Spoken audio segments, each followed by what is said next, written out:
Okay, a quick tutorial on how to complete this Flipgrid assignment. You are going to see for today an assignment that says classwork for September 8th, and your screen's going to look a little different from mine because I'm in the educator view, okay? So you're going to click Flipgrid, and let me log myself out here real fast so that you can see what you'll see. It's going to say, do you want to join with Google? And you're going to say yes, okay? So just click join with Google. Make sure that you've chosen your Horizon email or it won't work, okay? So you're going to watch the video that tells you to do the things and read the directions too, if you'd like.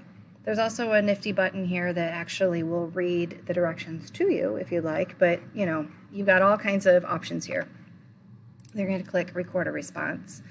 And you're probably going to get a little button that asks you if you are allowed or if Flipgrid can use your camera. Make sure that you click allow there or it won't work, okay?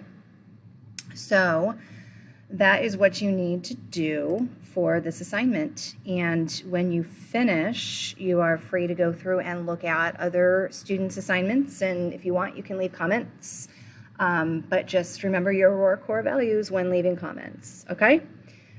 I look forward to your responses and have a great day.